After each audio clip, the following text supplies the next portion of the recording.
Mr. Silent Channel. Please don't skip the ads, at paki-like naman, share at subscribe mo na rin, salamat. Kabanata 2411 nakilala ko sa wakas. 2411. Niyakap ang babae at tumingin sa mga bituin. Hindi maiwasan ni Ye Fan na alalahanin na noong panahong iyon ay sinabi sa kanya ni Ye Wangto na ang mabituing kalangitan noon ay iba sa kasalukuyan. Hindi niya alam kung ano ang nangyayari noon, pero ngayon, tila nakuha na ang sagot. Gayunpaman, maaaring masyadong malupit na sabihin kay Ye Wangto at sa iba ang sagot na ito. Sa sumunod na 2 araw, tahimik ang Divine Sword Sect. Gayunpaman, mabigat pa rin ang loob ni Ye Fan at ng mga babae, ngunit hindi maginhawang sabihin sa ibang tao ang mga sikretong ito. Sinubukan ni Chu Yunyao at Ling Yue na humanap ng paraan mula sa pananaw ng agham at mahika, ayon sa pagkakabanggit, upang makita kung may posibilidad na pigilan ang mundo na lumunin. Ngunit sa napakaikling panahon, halatang hindi makatutuhanang makaisip ng solusyon. Higit pa rito, karamihan sa mga sinaunang sibilisasyon, ang mga malalakas na tao, ay malakas lamang at hindi mahina, at sinubukan nila ang maraming paraan. Si Shilanyo ay tulog pa rin, at walang nakitang sinuman si Ye Fan na nagmumula sa Wando Sect. Kung ito ay isang normal na oras, hindi magmamadali si Ye Fan. Gayunpaman, hindi mahalaga kung hindi na ibalik ni Lan Yu ang kanyang alaala sa ngayon. Ngunit kailangan niyang maghanda upang pumunta sa Odin Empire, kaya natural na hindi niya ito maantala ng masyadong mahaba. Nag-isip si Ye Fan, kung walang balita ng Wando Sect sa ibang araw, maaari lang siyang bisitahin ang pinto. Sa kabutihang palad, sa wakas ay nabuksan na ang network mula sa Heavenly Paradise hanggang sa hangganan ng Odin Empire. Dahil may nagpadala ng sulat at kagamitang pangkomunikasyon noon sa Odin Empire, kaya pagkatapos na konektado ang network, may isang tao na mabilis na nakakonekta at nagsagawa ng video communication. Boss! Ikaw talaga! Nakita sa wakas. Sa screen ng laboratorio, si Xi Lin Yuan, na mukhang isang ministro na may lilang damit ng korte at balbas, ay puno ng pananibik at damdamin. Bagamat hindi tumatanda ang dahilan ng pagtatanim, tila marami pa rin itong mga pagbabago. Halo-halo ang mood ni Ye Fan nang makita ang matanda. Murphy, matagal na kitang pinaghintay, may hindi ka talaga matatakasan, okay ka lang ba? Medyo nabasa ang mga mata ni Xi Lin Yuan, boss, ayos lang ang lahat, huwag kang mag-alala. Nabasa ko na lahat, makakapit pa tayo dito, hindi mo na kailangang mag-alala masyado. Sayang at nasa frontline pa rin sa tabing dagat sina Azazel, Leviathan, at Sloppy ngayon, kung hindi ay siguradong masikip sila. Dumating ako para makita ka. Kamusta ang laban? Tanong kaagad ni Ye Fan. Patuloy na dumadaloy ang masasamang espiritu, at natapos na ang paglikas ng malaking bilang ng mga sibilyan, ngunit parami ang namamatay. Sa ganitong rate ng mga nasawi, natatakot ako na ang Odin Empire ay mawawasak sa loob ng kalahating taon nang hindi hihigit sa. Napangiti si Xi Lin Yuan. Si Ye Fan at ang mga babae ay tahimik, at ang kapaligiran ay solemn na. Nag-aatubili ng umiti si Xi Lin Yuan, nga pala, boss, hindi sinabi sa iyo ng mga hipag, nag-asawa ako ng manugang dito at nagsilang ng ilang anak. Narinig ito ni Ye Fan at taos-pusong sinabi, ganun ba? Darating ang araw na magiging ama ka, ngunit hindi ko inaasahan, anong klaseng magandang babae ang nabigla sa iyo? Haha, binigay talaga sa akin ni King Arthur. Pinapangasawa niya sa akin ang isa niyang anak, siguro mas nasiyahan siya sa akin. Nung una, wala akong magawa. Kung tutusin, gusto kong manirahan dito. Hindi ba't pugutan ng ulo ang pagtanggi kay King Arthur? Ngunit nang maglaon, nalaman ko na ito ay angkop para sa aking asawa, at ang relasyon ay unti-unting lumalim. Bakas ng kaligayahan ang mga mata ni Xi Lin Yuan. Tumawa si Ye Fan, iniunat ang kanyang kamay at hinawakan ang kamay ni Su Qingzhou sa tabi niya, asawa, mukhang hindi lang ako ang nagpakasal sa prinsesa. Galit na sinulyapan siya ni Su Qingzhou, at sinabi kay Xi Lin Yuan, congratulations, counselor. Haha, salamat hipag, ilang dekada na akong nanirahan dito, at pakiramdam ko ito na ang pangalawang tunay kong tahanan maliban sa Purgatory Island. Ngayong naging ganito na ang imperyo ng Odin, hindi ko alam kung paano haharapin ang ilang mga bata, na pabuntong hininga si Xi Lin Yuan. Nang marinig ito, nawala ang ngiti sa mukha ni Ye Fan, at naramdaman niya ang pagsabog ng emosyon sa kanyang puso. Para sa kanya, marahil ay wala pang isang taon ang alaala ng buhay sa mundong ito. Pero para sa iba, halos pangalawang tahanan na nila ito, may kanya-kanya silang personal connections, at may sariling pamilya at kamag-anak pa. Tila may napagtanto si Xi Lin Yuan, at nagmamadaling ngumiti, boss, hindi mo kailangang mag-alala masyado, magsasama-sama ang ating mga kapatid sa oras na iyon, at ang bangka ay natural na dumiretso sa tulay. Tumango si Ye Fan, hintayin mo akong harapin ang panig na ito. Ang usapin ay lilipas sa lalong madaling panahon, ang network ng Odin Empire ay inilatag, kailangan mo ng karagdagang tulong, upang ang pakikipag-ugnayan ay maging mas komportable. Walang problema, may naalala si Exilin Yuan, at sinabi, nga pala, boss, alam mo ba ang Magic Crystal Mine? Ang ibig mong sabihin ay ang uri ng mineral na may pumipigil na epekto sa masasamang espiritu. Tama, mahigpit na sabi ni Exilin Yuan, nakikipag-away na tayo ngayon sa masasamang espiritu, at marami sa mga espiritual na kasangkapan na ginagamit natin ay talagang hindi madaling gamitin. Ang mahiwagang kristal na mineral ay makakapigil sa masasamang espiritu. Maaari itong basagin ang kapangyarihan ng kaguluhan, kaya ito ang pinakamahusay na material para sa simpleng pakikitungo sa mga masasamang espiritu. Ang susi ay ang pagkakaroon ng magic crystal ore, na maaaring gumanap ng napakagandang protection na papel, kahit na walang cultivation base, maaari rin itong magkaroon ng kapangyarihan ng self-protection gayunpaman. Ang magic crystal ore ay ginawa lamang sa maraming dami sa sinaunang magic abyss, at ito ay nasa Yinshan Cave pa kung saan maraming magic gate. Ang ating Odin Empire ay kasalukuyang walang dagdag na tropa, at ang pagpapadala ng mga tao sa pagmimina ng mineral mula sa sinaunang magic abyss ay katumbas ng pagbubunot ng mga ngipin mula sa bibig ng tigre. Boss, may naisip ka bang paraan para makakuha ng grupo ng magic crystal mine dito? Nag-isip sandali si Ye Fan, hahanapin pa lang niya ang mga tao mula sa Wando sect, at hindi masamang tingnan ang minahan. Okay, titignan ko kung makakagawa ako ng isang batch sa kanila, sabi ni Ye Fan. Pagkatapos ng komunikasyon, agad na nakipag-usap si Ye Fan sa mga babae tungkol sa pagpunta sa Yinshan Cave. Sa pagkakataong ito, hindi binalak ni Ye Fan na dalhin ang lahat ng babae doon. Sa sandaling naroon sina Xiao Ziner, Bei Moing at iba pa, ang mga babae ay dapat na walang problema sa kanilang kaligtasan. Pangalawa, ang Divine Sword Sect ay hindi maaaring iwanang hindi pinamamahalaan ng mahabang panahon, pagkatapos ng lahat, ito ay nagsimula pa lamang. Tsaka kailangan din ng mga babae ng oras para mag-practice, hindi nila siya masundan. Sa huli, sina Feng Yaoying at Xu Lingshan ang magkasamang pumunta sa sinaunang Muyuan. Pagkatapos ng lahat, ang dalawang anak na babae ay may kakayahang protektahan ang kanilang sarili, at maaari rin nilang pangalagaan ang inaantok na si Shilanyo. Sinaunang Demon Abyss, Yinshan Cave. Muyuan daw ito, pero sa totoo lang hindi naman masama ang tanawin. Kaya lang hindi ganoon kalakas ang espiritual na enerhiya kumpara sa kuweba, at ang mga bundok ay matarik at ang lupain ay komplikado. Pagkalipas ng 2 araw, dumating si Ye Fan sa hangganan na may markang estelo ng Wando Gate. Pagkaraan ng ilang sandali, may mga hindi mabilang na kuwebang bato sa loob ng malaking bundok sa ibaba, na masalimuot. Ito ay malamig at mamasa-masa, ito ay talagang isang magandang lugar upang linangin ang laso ng Gu, bulong ni Ye Fan sa kanyang puso. Ayaw din niyang pumasok at hanapin sila isa-isa, at direktang hiwa-hiwalayan ng triple layer, at ang sword intent ay nawasak. Boom! Gitling! Isang sword intent portion ang biglang pinakawalan, at ang buong bundok ay nanginig. Sinota! Anong nangyayari? Hindi nagtagal, lumipad palabas ng kuwebo ang malaking bilang ng mga tao mula sa Wando sect na may mag-agarang damit. Nang maramdaman ng mga taong ito ang pamimilit ng sword intent at makita si Ye Fan sa hangin, lahat sila ay namutla sa takot, na parang may kaharap silang malaking kaaway. Hayaan mong lumabas ang iyong sect master. Ang mga mata ni Ye Fan ay puno ng gintong liwanag, at hindi niya mapigilan. Kabanata 2412 Moon Messenger. Ang ilang mga tao na mukhang elder ay magalang na nagtanong, Imperial Sword Intent, Your Honor. It should be Your Excellency Sword God. Natagpuan ni Ye Fan na tila walang mga monghe sa kaharian ng banal na espiritu dito, at tinatayang sinadya itong itago ni Ku Chan. Kamahalan na Sword God, lumabas ang sect master. At hindi pa bumabalik, nanginginig na sagot ng isang elder. Casual na ikinaway ni Ye Fan ang isang malaking golden sword light, at nang bumaba ang espada, nahati ang buong bundok sa kalahati. Daan-daang libong tao sa Wando Gate ang natigilan nang makita nila ang bundok na naging kanyan. Ang paghahati ng bundok ay hindi mahirap para sa maraming banal na monghe, ngunit maaari itong gawin ng basta-basta, at ang mapanirang kapangyarihan ay masyadong nakakatakot.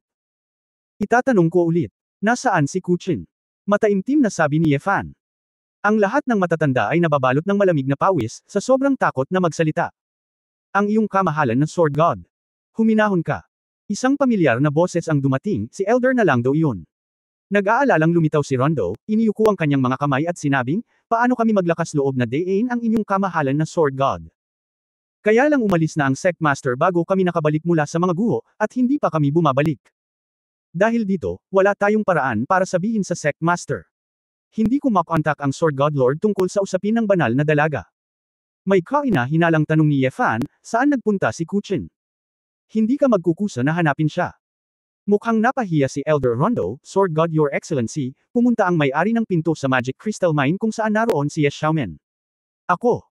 Narinig na siya ang sugo ng buwan mula sa lungsod ng kawalang kasalanan. Siya ay personal na pumunta sa minahan at nais na makahanap ng isang tao na pumalit sa upuan ng gintong emisaryo. Hindi lang ang aming may-ari ng pinto na si Go, si Li Xin, ang ninuno ni Li Guimen, at ang mga panginoon ng iba pang mga dakilang demonyo, ay umalis na rin. Ang mensahero ng buwan sa 7 Glory Messenger.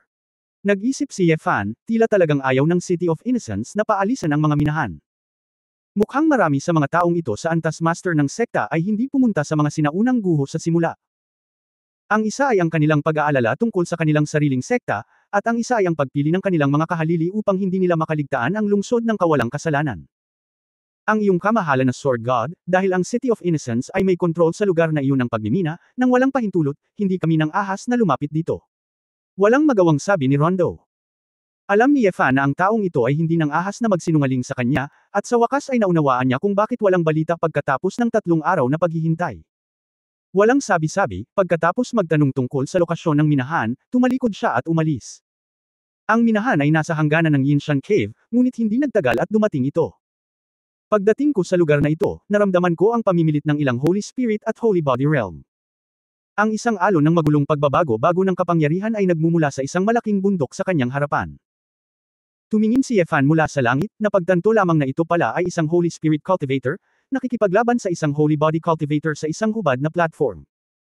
Kahit na ang Holy Spirit Cultivator ay may mataas na antas ng cultivation, mukhang hindi siya magaling sa head-to-head duels. Ang cultivator ng banal na katawan, gayunpaman, ay isang swordsman, umaasa sa isang ground-level sword intent na lumaban pabalik-balik kasama ang Holy Spirit Cultivator. Sa tabi ng plataporma, mayroong higit sa 100 banal na monghe, daan-daang mga monghe na. Kung tungkol sa mas malayong mga burol, mayroong libu-libong monghe na may mababang paglilinang. Ang mga taong ito ay mukhang mga manero ng kuli, at natatakot silang madamay ng labanan sa Holy Land, kaya nanatili sila sa malayo. Ang kaharian na humuhubog sa espiritu ay talagang manero lang dito, napabuntong hininga si Ye Fan. Sa pagtingin sa mga minahan sa lahat ng dako, alam ko na ito ang Magic Crystal Mine. Hindi na itinago ni Ye Fan ang kanyang hininga, at direktang naging apoy ng gintong espada, tulad ng nagniningas na bulalakaw, na nahulog sa arena sa matinding labanan. Boom! Isang shockwave ng sword intent version ang naging dahilan ng pag-atras ng 2 banal na monghe na naglalaban sa gulat. WHO. Emperor level na sword intent. Pwede bang? Ang Diyos ng Espada. Si Ye Fan, ang nag-aapoy na mga mata ni Jinyan, ay tumingin sa paligid sa putok ng mga tandang. Sino si Ku Chin? Tanong ni Ye Fan. Tahimik ang eksena, nagkatinginan ang lahat ng mga santo, at sa wakas ay itinuon nila ang kanilang mga mata sa isang matandang babae na may uban at nakakunot ang noo. Nakasuot ng makukulay na itim na damit at nakasandal sa isang tungkod ng buto ng hayop, ang hangky matandang babae na ito ay kinusot ang kanyang mga mata at tila medyo naguguluhan. Ako si Ku Chan, maglakas loob na tanungin ang Sword God Your Excellency, ano ang maituturo mo sa akin? Sinabi ni Ye Fan ng diretso sa punto, ang alaala ni Lan Yaoer, dapat mong hanapin ito pabalik para sa akin. Nag-isip si Ku Chan, Your Excellency Sword God, bigla akong bumisita dito at nagsabi ng napakagandang pananalita, hindi ko maintindihan. Si Yaoer ay isang disipulong pinalaki ni Lao Shen, ano ang relasyon niya sa Sword God Lord? May dagdag na senyales si Ye Fan sa kanyang kamay. Itinutok niya ang kanyang espada kay Ku Chan, sa tingin mo ba kung hindi mo pagalingin si Lan Yaoer, hindi ako mangangahas na patayin ka. Pinisil ni Ku Chan ang bone stick gamit ang isang kamay at sinabing, kamahalan na Sword God, lahat ng mga santo ng sinaunang Muyuan na narito ngayon ay makapangyarihang mga tao. Nandito ang lahat para pumili ng kandidatong kwalipikadong manalo sa Magic Crystal Mine. Ang Magic Crystal Mine ay kinabibilangan ng City of Innocence at ang sinaunang Diablo. Ang iyong mga interes ay napakahalaga. Kahit na gusto ng inyong kamahalan na Sword God na pag-usapan ang ilang personal na bagay kay Lao Shen, mukhang hindi nararapat ang okasyong ito. Nag-react din ang mga santo sa oras na ito, at maraming tao ang nagpakita ng kawalang kasiyahan. Sila ay orihinal na mga magsasaka ng demonyo, at hindi sila malupit o baliw sa sinaunang Muyuan, at mahirap na magkaroon ng saligan. Ngayon lang, nabigla ako sa Emperor level na sword intent, ngunit ngayon ay bumalik ako sa aking katinuan at naging mayabang muli. Abala sila sa pangangampanya para sa upuan ng gintong sugo. Ang Diyos ng Espada na ito ay biglang lumapit, at hindi niya maiwasang sabihin na gugulo niya ang sitwasyon, at wala siyang pakialam sa kanilang mga santo. Your Excellency Sword God, masyado kang ignorante sa lahat ng mga santo sa ating Demon King's Palace. Gusto mong hanapin si Ku Chan para pag-usapan ang mga bagay-bagay, at hanapin ito ng pribado, ngunit kailangan nating lumaban para sa unang pwesto sa harap ng Moon Messenger. Nakinig si Ye Fan sa ingay at napalingon sa isang lalaking nakamaskara na nakaupo sa isang upuang bato sa di kalayuan. Ang lalaki ay may mahabang buhok at isang alampay, isang turquoise na robe, at isang puting maskara na may logo ng crescent moon. Hindi kataka-taka, ito ang messenger ng buwan. Bagamat nakatago ang kanyang aura cultivation base, palaging nararamdaman ni Yefan na medyo pamilyar ito. Ang Escrimador na nakikipaglaban ngayon ay tumalon muli sa ring, at ngiting sinabi, ang iyong kamahalan na Sword God, kahit na ikaw ang pinakamataas na powerhouse sa mundo. Masyadong laganap na hindi kunin ang ating mga sinaunang demonyo sa iyong mga mata, gawin. Huwag mo siyang hintayin pagkatapos magsalita, biglang nag-sword si Yefan. Isang half-moon arc sword intent golden light ang palm unit sa arena, at direktang hinati sa kalahati ang buong katawan ng swordsman. Ang kidlat mabilis na putok at ang malakas na kapangyarihan ng layunin ng espada ay nagpalamig sa lahat ng banal na dugo sa madla. Bigla nilang napagtanto na kahit na sila ay parehong banal na kaharian at ang banal na espiritu, ang Sword God ay papatayin sila ng kasing dali ng paghiwa ng mga melon at gulay. Wala akong oras para panoorin kang mag-juggle, baka medyo nahuli ka sa balita. Napatay ko na ang 3 sa 7 luminaries of Innocent City, kaya huwag gumamit ng kahit na sinong moon messenger para apihin ako. Kuchen, tatanungin kita sa huling pagkakataon. Gagaling ka ba? Malamig na tiningnan ni Yefan si Kuchen. Kabanata 2413. 2413. Ngumisi ang ninuno ni Kuchen, ipinakita ang ilang dilaw ng ngipin, ang lakas ng inyong kamahalan na Sword God ay hinahangaan ni Lao Shen. Anyway, naniniwala si Lao Shen na hindi siya ang kalaban ng Lord Sword God. Kung gayon, mangyaring, kamahalan, dalhin si Lao Shen upang makita si Yaoer, Lao Shen. Tanggalin mo ang insecurities niya. Laging nararamdaman ni Yefan na ang matandang babae ay hindi masyadong magaling magsalita, at kadalasan ay may tinatago siya. Gayunpaman, wala siyang pagpipilian sa sandaling ito, direktang kinuha niya si Shilanyo mula sa ring. Nang makita ng lahat ang malaking pagbabago sa buhay ng mga tao, lahat sila ay natigilan saglit, at hindi nila alam kung paano ito gagawin. Narito ang mga tao, mas mabuting huwag kang sumubok ng anumang mga trick, sabi ni Yefan. Tinanong ng ninuno ni Kuchen ang sugo ng buwan na hindi nagsasalita sa gilid, kung ayaw ng mensahero, gusto kong humiram ng silid upang maibsan ang aking alagad. Saglit na natarante si Yefan, ang messenger nitong buwang ito ay tila hindi nagalit sa kanyang biglaang panghihimasok. Hindi kaya'y kakilala niya talaga siya. O, sa tingin niya ay hindi niya ito matatalo, at hindi siya nangangahas na gumawa ng gulo. Kahit na ang Moon Envoy ay walang sinabi, at ang iba pang mga sinaunang demonyo ay walang lakas ng loob na hamanin muli si Yefan. Masyadong tamad si Yefan na mag-isip tungkol dito, ngayon gusto lang niyang mag-focus sa pagpapagaling kay Shilanyo. Pagdating sa isang marangyang bulwagan na dating Yes Xiaomen, ang kahangahangang dekorasyon ay nagpapakita na alam ni Yinghe at ng iba pa kung paano ito ay enjoy kapag naririto sila. Inilagay ni Yefan si Shilanyo sa isang malambot na sheet at sinabing, panahon na para magsimula. Ang iyong kamahalan na Sword God, mangyaring lumabas para kumuha ng isang insenso, ang matanda ay magpapaginhawa kay Yaoer, tumalikod si Kuchan at ngumiti. Sumimangot si Yefan at sinabing, bakit, kung nandito ako, makakaapekto pa rin ba ito sa iyo? Gagamitin ng matandang lalaki ang aking myriad poison sect na Ali Gu, secret technique. Si Saint Gu ang ninuno ng lahat ng Gu. Kapag nakalabas na, ito ay lubhang mapanganib.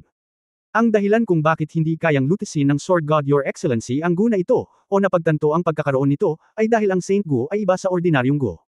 Nakangiting sabi ni Kuchan. Walang pakialam na sinabi ni Yefan, maaari mong gamitin ito, hindi kita kailangang mag-alala. Ang iyong kamahalan na Sword God ay ang pinakamalakas sa mundo, kaya syempre hindi mo kailangang mag-alala tungkol dito.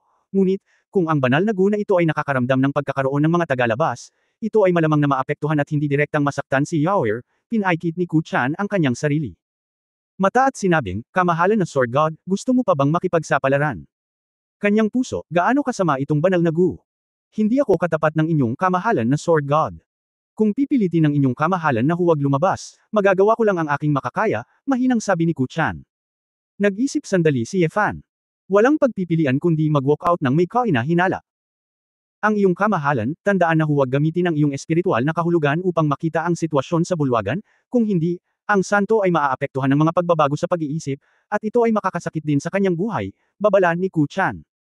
Hindi nagsalita si Yefan, nag-click. Tumanggaw siya at lumabas ng bulwagan.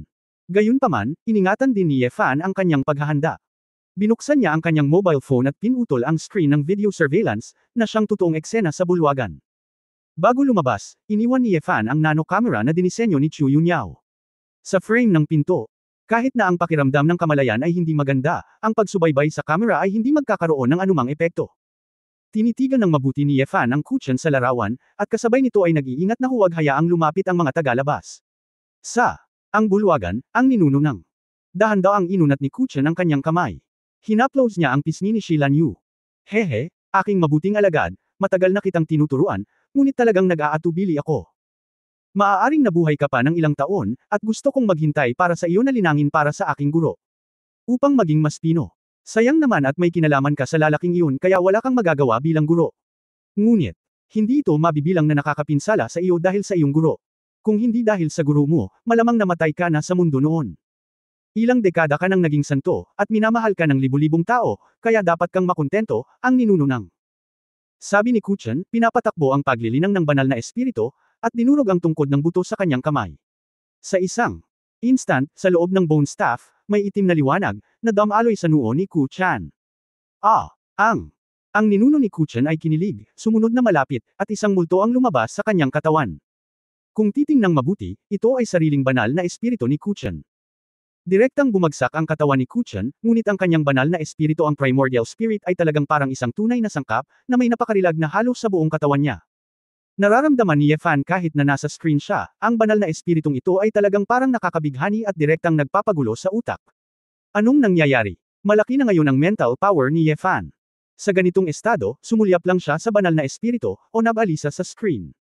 Ito kaya, ang Holy Gu. Dahan-daang lumutang si Shi sa ibabaw ng katawan ni Shi Lanyo. Dahan-daang bumagsak ang banal na espiritu, pamatong sa katawan ni Shi Lanyo. Sandali lang. Pupunta ba siya sa? Biglang nagising si Yefan, damn old witch. Gusto niyang agawin ang bahay. Alam ni Yefan na bulag siyang sumugod sa sandaling ito, at maaaring hindi niya kayang panindigan ang kapangyarihan ng banal na Gu, at ang kanyang espiritu ay maaabala. Pagkatapos ng lahat, ang banal na Gu ay may ganoong kapangyarihan sa pamamagitan ng screen, at ang pagmamadali ay dapat na mas nakakatakot. Roar, with a dragon a tenggal. Si Yefan ay direktang nagudyok sa chi ng dugo ng baliw na dragon. Ang Teiko Dragon ay nahuhulog sa langit sa galit. Si Yefan ay biglang bumagsak sa hangin, isang gintong dragon ang hamampot sa bulwagan, at ang shockwave ng mental power ay kumalat. Sa isang iglap, ang lahat ng mga monghe na malapit sa Magic Crystal Mine ay nakaramdam ng labis na hindi komportable dahil sa kapangyarihang ito ng pag-iisip. Maging ang maraming banal na kaharian ay yamakap sa kanilang mga ulo at sumigaw sa sakit, hindi pa banggitin ng ilan na may mababang paglilinang, marami sa kanila ang direktang nahimatay. Gatlang M. Sa loob ng bulwagan, ang banal na espiritu ni Kuchen ay umupo mula sa katawan ni Shi Lanyo, sumisigaw at umiikot. Ginamit ni Yefan ang kanyang kaluluwa ng dragon para protektahan ang kanyang primordial spirit, ipinakita ang mata ng kanyang dragon para bigyan siya ng babala, at dahan-daang pumasok sa bulwagan. Sa sandaling makita niya ang lantang Zen Holy Spirit na sumanib kay Saint Gu, talagang naramdaman ni Yefan na mayroong isang hindi mapapantayang masamang puwersang espiritual na patuloy na nagpapasigla sa kanyang utak. Sa kabutihang palad, siya ay nakahanda ng husto, at ang kanyang lakas sa pag-iisip ay labis na malupit, halos hindi makapagpatatag. Kuchen, nililigawan mo si kamatayan. Ang ninuno ni Kuchen ay parang baliw na multo, ligaw na sumasayaw na may kulay abong buhok at maitim na mata. Sa oras na ito, siya ay nasa anyo ng banal na espiritu, at ang banal na Gu ay pinagsama, at ang kanyang espiritual na kapangyarihan ay hindi napigilan, na umaabot sa tuktok nito. Simula nang malaman mo, sasabihin ko na sa iyo ang totoo. Imposibleng bumalik ang alaala ng babaeng ito. Ginamit ni Lao Shen ang banal na Gu para burahin ang kanyang alaala, nagtanim ng bagong alaala sa kanya. Hindi na niya maaalala ang nakaraan. Iisipin lang niya na siya ay ipinanganak sa sinaunang Moyuan, lumaki, at naging santo ng One Paman. Siya ay naging isang komunidad na may banal na Gu, at ang banal na Gu ay isinama na ngayon sa lumang katawan. Kung mawawasak ang matandang katawan at ang banal na Gu, magiging walking dead lang siya. Sword God. Kung ayaw mong mamatay siya, huwag hadlangan ang plano ni Lao Shen. Kapag pumasok si Lao Shen sa kanyang katawan, kung gusto mo ito, ibibigay sa iyo ni Lao Shen ang katawan na ito. Hehe. Ngumiti ng masama si Kuchen. Kabanata 2414 na Holy Gu. Hindi napigilan ni Yefan na makaramdam ng kaunting lamig nang marinig niya ito. Kapag naiisip ko ang katawan ni Shi Lanyo na nagiging matandang bruhang ito, hindi ko maisip. Mukhang hindi ito ang unang beses na gumawa ka ng ganitong bagay, ang mga nakaraang sect masters ng. Ang iyong Wando sect ay ipinasa mula sa henerasyon hanggang sa henerasyon. Naunawaan ni Yefan, ang banal na Gu na ito ay tila isang uri ng Gu na katulad ng panghihiram ng bangkay upang ibalik ang kaluluwa. Gamit ang Saint Gu, maaari kang magpalit ng isang bagong katawan, at maaari mo ring mamana ang iyong paglilinang. Ang dahilan nito ay malamang na may kaugnayan sa kakulangan ni Yang Shou, ang master ng Wando sect. Pagkatapos ng lahat, makatuwiran na ang paglilinang ng banal na espiritu ay hindi kailanman magiging kasing tanda ng tuyong Zen na ito. Pero matanda na si Kuchen, baka may kinalaman ito sa 10,000 Poison Sect, na magpapabilis sa pagtanda. Sa ganitong paraan, ang paggamit ng banal na gu upang patuloy na baguhin ang katawan, kahit na ang masasamang pinsala, ay isang paraan. Ngumisi si Ku Chan, wala itong kinalaman sa iyo, inyong kamahalan na Sword God.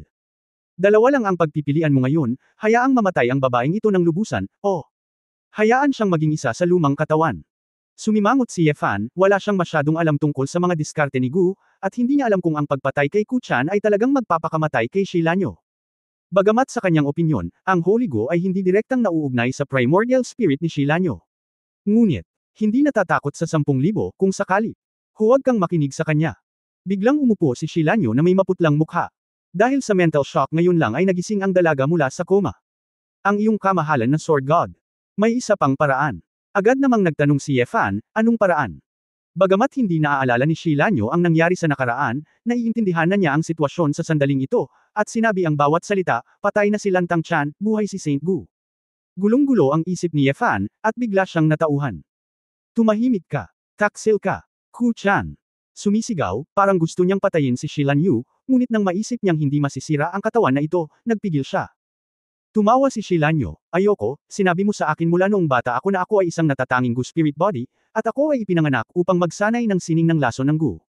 Ngayon naiintindihan ko na ang mana ng banal na Gu ay dapat na ito ay katawan ng isang espiritu ng Gu, isang ordinaryong katawan na hindi makikilala ng isang banal na Gu.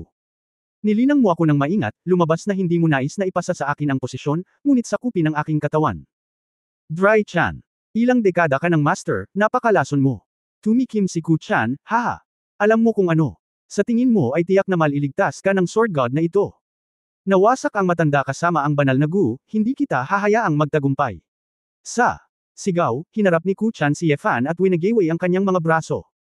Sa isang iglap, sa ilalim ng paghihimok ni Saint Gu, lahat ng uri ng kakaibang lason ng Gu ay lumitaw sa lahat ng direksyon, maging sa ilalim ng lupa. Kahit na mula sa katawan ni Ku Chan at sa damit ni Shilanyo, isang malaking bilang ng mga nakatagong Gu worm ang lumipad palabas. Ang lason ng Gu na ito ay umatungal kay Ye Fan, isang maulap na puno ng hindi mabilang na mga lason. Gayunpaman, sa sandaling sumugod ang mga lason na ito, mabilis itong nasunog sa isang nakal-alasong ambon ng hindi mabilang na mga kulay. Ang buong katawan ni Ye Fan ay nasusunog sa apoy ng dragon, direktang sinisira ang mga masasamang lason na ito. Dam! Ang 5 kuko na gintong dragon. Natauhan si Ku Chan at napabayan ang bloodline ni Ye Fan. Ang apoy ng dragon at apoy ng phoenix ng dragon at ang phoenix ay ang kaaway ng masasamang bagay. Kung may iba pang mga Holy Realm Masters na naruroon, kahit na ang banal na espiritu ay pareho, natatakot ako na hindi nila mapaglabanan ang opens iba ng mga ninuno ng Ku Chan. Gayunpaman, ang Ye Fan ay isang eksepsyon na hindi magagapi kapwa pisikal at mental, na labis na ikinainis ni Ku Chan.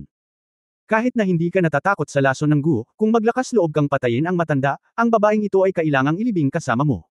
Tumawa ng malakas si Ku Chan.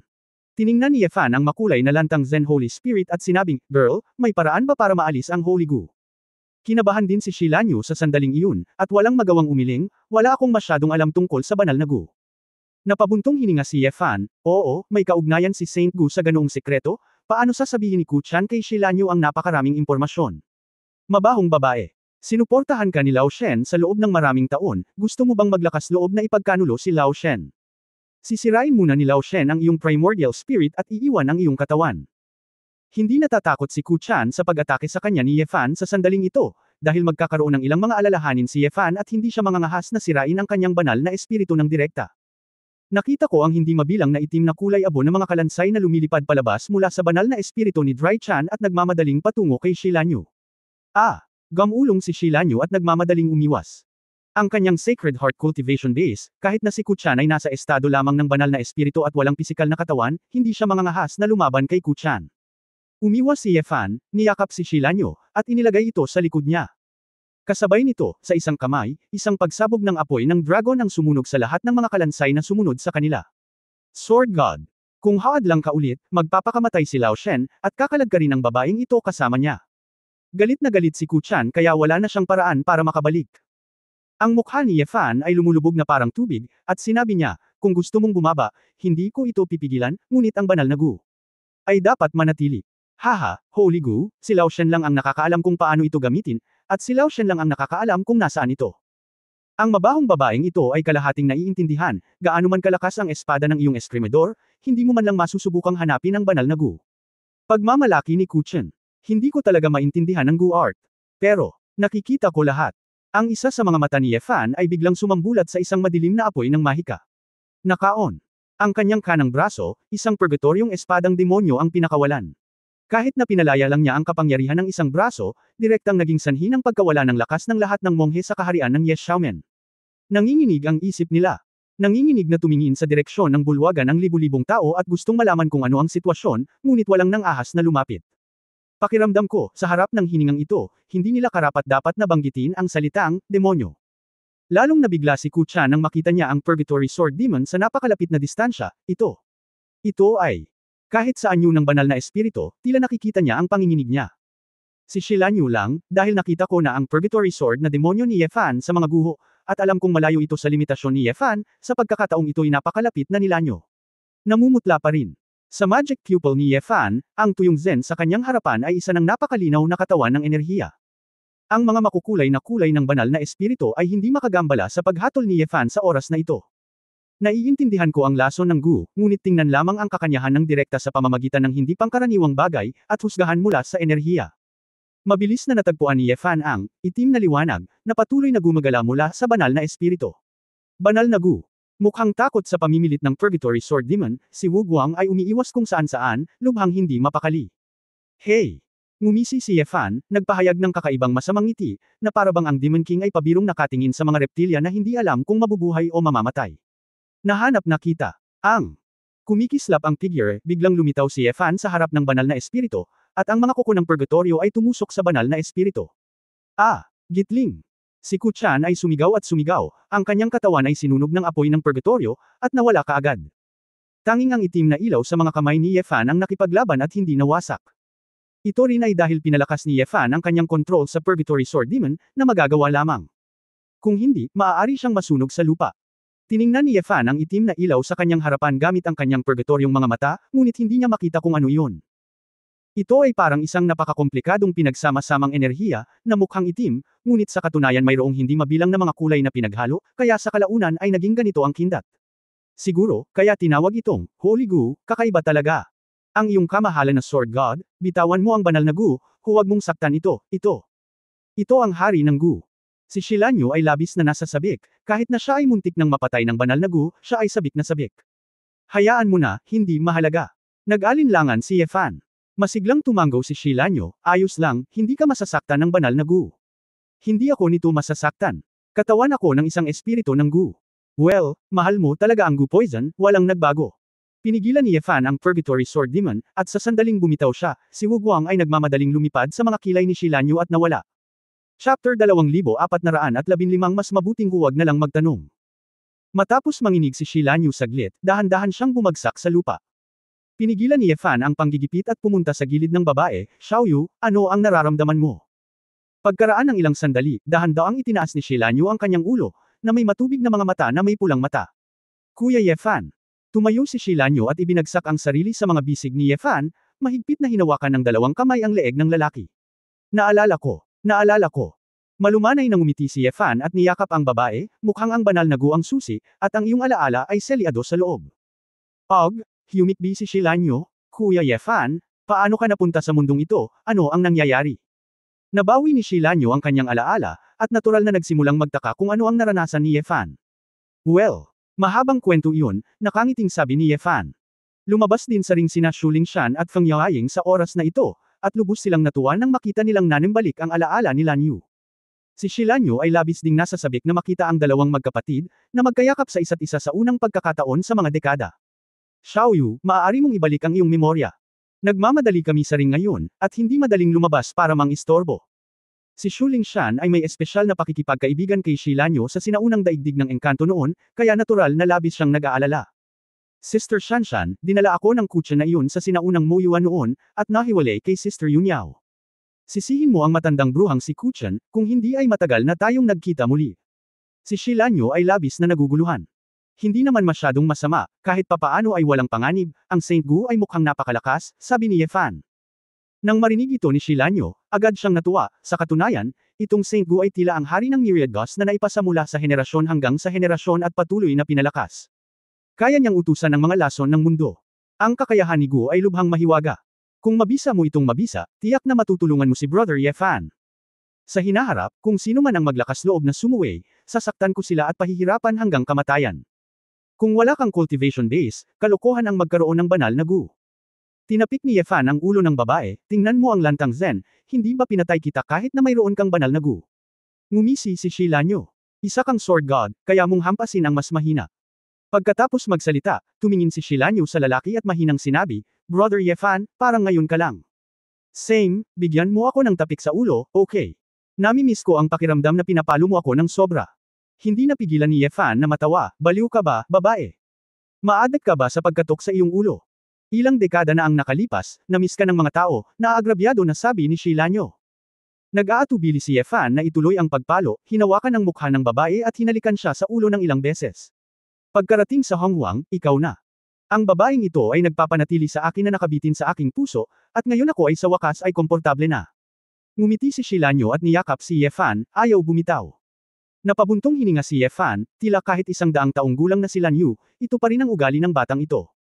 Xiaoyu, ang banal na gu na iyon ay walang anumang epekto, o bakit napakatanda na ng paglilinang ng Espiritu Santo? Nag-aalalang sabi ni Feng Yaoying. Napakurap si Shilanyo, hindi yun dahil si Holy Guo, higit sa lahat ay nag-practice ng poison art si Ku Chan. Sa hinaharap, hindi ako magsasanay ng poison art ng Wanpu sect, gayunpaman, ang Heaven Replenishing Art ng Emperor Wa ay hindi makakaapekto sa kontrol ng Saint Gu. Ayokong maging matandang mangkukulam, at pagkatapos ay hindi na ako magugustuhan ni Brother Yefan. Nakahinga ng maluwag si Yefan, medyo nag-aalala pa rin siya tungkol dito, at gamaan ang loob niya nang malaman na may kaugnayan ito sa poison gong. Sa labas ng bulwagan, isang figure na may lumilipad na mahabang buhok ang lumutang pataas. Ito ay ang mensahero ng buwang iyon, na dumarating sa likod ng kanyang mga kamay.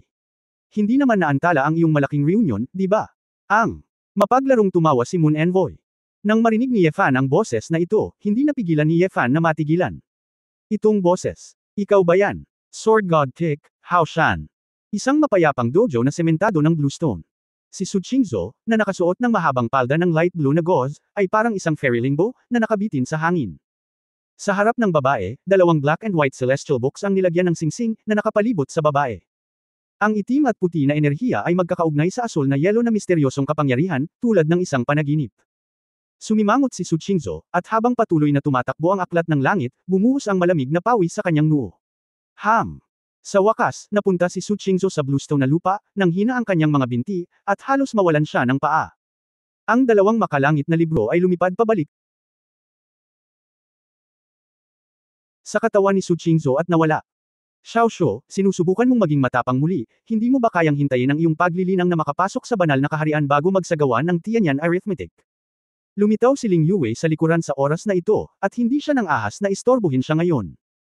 Bumantong hininga si Su Qingzhou at tumalikod, hindi ko alam kung kailan ako makakarating sa banal na kaharian, ang sitwasyon ay apurahan, hindi ako makapaghintay. Tumango si Ling Yue, alam din niya na talagang mahigpit ang oras, kaya nagtanong siya, kung gayon, ano ang nalaman mo? Kumusta si Xiaoyu? Sa panig ni Xiaoyu, dapat walang panganib, walang problema. Sabi ni Su Qingzhou. Ngumiti si Ling Yue, maganda iyan, babalik pa ba sila? Hindi. Umiling si Su Qingzhou, hindi ko makita kung ano ang nangyari sa likod, mayroong isang napakalakas na anomalya, ang aking pag-aayos ay hindi ko makita. Pero at least alam kong hindi na sila babalik pagkalipas ng ilang araw. At ang aking asawa ay isang anomalya mismo, at hindi ko moari ang kanyang hinaharap. Sa pamamagitan lamang ng ilang mga pahiwatig sa paligid, maaari naming kalkulahin ang isang magaspang na pagtatansya. Kung gayon, nakalimutan mo na ba ang tungkol sa krisis na ito ng masamang espiritu? Maingat na tanong ni Ling Yue. May masalimuot na tingin sa mga mata ni Su Qingzhou, dahil ang asawa ko ang susi sa bagay na ito, at siya ay isang kakaibang numero, kaya hindi ko alam kung ano ang mangyayari. Mula lang sa hindi malinaw na mga resulta, hindi ito masyadong masama, ngunit, tiyak na hindi rin ito maganda. Mapait na ngumiti si Ling Yue, kung alam ko ng mas maaga, mas mabuting huwag na lang magtanong. Yes, Xiaomen. Sa labas ng bulwagan, medyo natarante si Yefan, Senyor, ano ang tungkol sa iyo? Ang inalis ng Envoy of the Moon ang kanyang maskara, at ang kanyang gwapong mukha ay hindi nagbabago. Ito ay ang eskrimador ng Xiaoxiang, si Liu Qinghao. Haha, gusto kitang tanungin, bakit bigla kang sumulpot at naging espada? Diyos! Walang awa, ang aming 7 luminaries messenger mula sa City of Innocence ay pinatay ninyong 3. Ngayon lang ako nag-alala, hindi ka sasang-ayon at papatayin mo rin ako. Si Liu Qinghao ay mukhang natakot. Sa wakas ay naunawaan ni Yefan kung bakit parang pamilyar siya ngayon, at kung bakit napakakaibigan sa kanya ng sugo ng buwan. Senior Liu, kailan ka umakyat, at bakit ka naging Moon Messenger? Ilang dekada na ang nakalipas. Inabot ako ng ilang taon pagkatapos mong mawala, at lumipad ako, hindi ko na maalala ng eksakto. Ang talento ni Liu Qinghao, naniniwala si Ye Fan, pagkatapos ng lahat, sa oras na ito nakilala ni Ye Wuya ang henyong eskrimador. Hanggat siya ay talagang naglilinang ng seryoso at maayos, dapat din siyang gumawa ng mabilis na pagunlad. Sa katunayan, sa oras na ito ay naihayag na ni Liu Qinghao ang paglilinang ng banal na espiritu, na naging dahilan upang hindi inaasahan si Ye Fan noon. Bakit ang sugo ng buwan? Ito ay isang mahabang kwento, at ito ay isang walang magawang hakbang, sabi ni Liu Qinghao. Walang magawa. May pumipilit pa ba sa'yo? Nagtataka si Ye Fan. Iyan ay hindi totoo. Kung ikukumpara sa ilang mga tao, ako ay lubos na masaya na maging ito messenger, sabi ni Liu Qinghao. Nagtanong si Ye Fan, Innocent City, ano ang ginagawa mo? Nandito ka ba para hulihin ang mga mahiwagang mina ng kristal? Para saan ang mga mina ng mahiwagang kristal na ito? Kabanata 2416 na paano ito haharapin. Si Liu Qinghao ay nagpakita ng bahagyang kahihiyan at ngumiti, ang lungsod ng kawalang kasalanan ay may mga patakaran, at may ilang bagay na hindi ko masasabi sa iyo, maliban kung ikaw mismo ang pupunta sa lungsod upang makita ito. Ngunit kung pupunta ka sa ang lungsod, mahirap lumabas, maliban kung makuha mo ang sapahintulot ng Panginoon ng lungsod, hindi ko inirekomenda na pumunta ka doon. Nag-isip si Ye Fan, sinabi ni Liu Qinghao na, no way, hindi, no way. Kahit na hindi ko alam kung basta-basta ko na lang sinabi, parang hindi ko masabi kung gusto kong marinig. Napatay ko ang 3 mensahero, hindi ba plano ng punong lungsod na makipag-ayos sa akin? Tanong ni Ye Fan. Tumawa si Liu Qinghao, mukhang may ilang magulo na chismis doon, na lahat ay mga haka-haka tungkol sa City of Innocence. Huwag mag-alala, ang lungsod ng kawalang kasalanan ay hindi tunay na magiging kaaway ng sinuman, at maging ang may-ari ng lungsod. Dahil pinatay mo ang sugo ng 7 liwanag, ikaw ay magiging kaaway sa iyo. Sapagkat sa Panginoon ng lungsod, ang ating mga sugo ay mga clerk lamang na ipinadala niya, hindi ang ating sariling mga tao. Kung namatay ang sugo, papalitan kong big deal. Angkop naman, italaga na lang ang isa sa City of Innocence. Ang 3 sugo ng metal, kahoy, at lupa na pinatay mo ay maaaring hindi namuhi sa iyo noong sila ay namatay, ngunit nadama na ito ay isang kaginhawaan, marahil. Natigilan si Ye Fan, at biglang naalala ang pangungusap na, wala ka talagang alam, na sinabi ni Yinghe bago siya mamatay. Pwede ba? Na gusto niya talagang mamatay si Ying. O hindi mo sineseryoso ang buhay at kamatayan? Sa pag-iisip ng mabuti, si Hua Sheng ay ganito rin sa simula. Ang lahat ng uri ng mga bulaklak at alak ay sumasakop lamang sa pinakamahusay na mga mapagkukunan sa langit at paraiso, at sila ay mayabang pa rin sa palasyo ng engkanto. Ito ay makatwirang sabihin na dapat silang magkaroon ng kamalayan sa sarili sa kanilang sariling lakas. Gayunpaman, kailangan lang nilang magpakasawa sa kasiyahan, na may saloobin na hindi nila dinadala ang kanilang buhay, hindi nila dinadala ang kanilang kamatayan, sapat na ang kanilang buhay. Banal na magsasaka, hindi mo ba talaga pinapahalagahan ang iyong sariling buhay? Senior Liu, mayroon bang anumang paghihigpit sa iyo na ginagawang hindi komportable na sabihin sa akin ang isang bagay? Tanong ni Ye Fan. Mapait na ngumiti si Liu Qinghao, ito. Huwag mo akong pahirapan. Lumabas ako sa pagkakataong ito lalo na para sa Magic Crystal Mine. Wala na ang messenger ng ginto, naputol ang supply ng Magic Crystal Mine, at kailangan nating ipagpatuloy ang pagmimina at transportasyon sa lalong madaling panahon. Umuusad pa rin ang lahat. Naging maayos, ngunit nang dumating ka, nag-ambala muli ang plano. Ang mga taong iyon mula sa sinaunang Mo Yuan ay mahiyain. Ye Fan, alang-alang sa mga matandang kakilala, hindi mo dapat ako masyadong pinahiya. Kung tutusin, itong mahiwagang kristal na akin, hindi ito dapat maging kapaki-pakinabang sa iyo. Naunawaan ni Ye Fan, dumating si Liu Qinghao upang ipakita ang kanyang tunay na mukha dahil nag-aalala siya na maabala niya ang sitwasyon, umaasang makakaalis siya rito upang magpatuloy ang pagpili ng gintong mensahero. Magic Crystal Mine. Kailangan ko rin ng isang batch, marami, sabi ni Ye Fan. Gusto mo ba? Bakit? Nagulat na sinabi ni Liu Qinghao, ang mahiwagang kristal na ito ay walang silbi sa mga monghe. Ang Magic Crystal Mine. Kayang labanan ang ilang halimaw mula sa magulong kawalan, sabi ni Ye Fan, nakatingin ng diretso sa mukha ni Liu Qinghao. Oo nga, ang ekspresyon ni Liu Qinghao ay biglang nagbago, mga halimaw sa magulong kawalan. Ibig mong sabihin ng mga halimaw na iyon na may purong kapangyarihan ng kaguluhan. Nasaan sila? Hindi ito itinago ni Ye Fan, na nagsasabing, Odin Empire, Sodom Continent, lahat ay lumitaw. Solemn na ang mukha ni Liu Qinghao, at bamantong hininga, dumating na sa puntong ito. Tila nauubos na ang oras. Senior Liu, alam mo ba kung ano ang mangyayari sa Primal Chaos Void at the Great Desolation? City of Innocence, City Lord, may alam ka bang mga lihim? Tanong ni Ye Fan. Napangiti si Liu Qinghao, sinabi ko. Maliban kung papasok ka at tingnan mo mismo, hindi ko masasabi sa iyo. Gayunpaman, marami pang mga mahiwagang kristal na mina, kung gusto mo lamang na makibahagi dito, walang problema. Huwag lang makaapekto sa koleksyon ng ating Innocent City. Paano ang partikular na pamamahagi at transportasyon kapag napili ang isang bagong gintong mensahero? Ikaw fan. Pinag-isipan ito at pakiramdam na walang problema, kaya tumanggo siya at pumayag. Nagsuot ng maskara si Liu Qinghao at sinabing, "Anak, napakalakas mo. Ang lakas ng Sword Intent ngayon lang ay nagpaluwa sa akin, pero napakalakas mo, hindi ka ba pinarusahan ng Chaos God?" Nagkibit balikat si Ye Fan, "Nandito na ako, pero walang nangyari, akala ko tataas ito." "Ano?" Nagulat na sinabi ni Liu Qinghao, "Nalampasan mo na ba ang parusa ng Chaos God?" Tumanggo si Ye Fan. "Oo, anong meron?" Ang mga mata ni Liu Qinghao ay puno ng pagkalito, umiling siya at bumantong hininga, "Ikaw bata. Mukhang outlier ka talaga." Nagulat si Ye Fan para sa saglit. Hindi kaya pagkatapos ng parusa ng Chaos God, dapat siyang pumailan lang, ngunit sa ilang kadahilanan, hindi siya pumailang lang. Nang makitang si Liu Qinghao ay tila ayaw pang magsalita, hindi na makapagtanong pa si Ye Fan. Pagkatapos, sa saksi ni Ye Fan, si Ancestor Li Xin mula sa Li Guimen sa Yinshan Cave ang pumalit bilang gintong mensahero. Ayon sa kahilingan ni Ye Fan, si Ancestor Li Xin ay magpapadala ng isang bahagi ng Magic Crystal Ore sa hangganan ng Odin Empire. Ibigay ito sa connector sa gilid ng Odin Empire.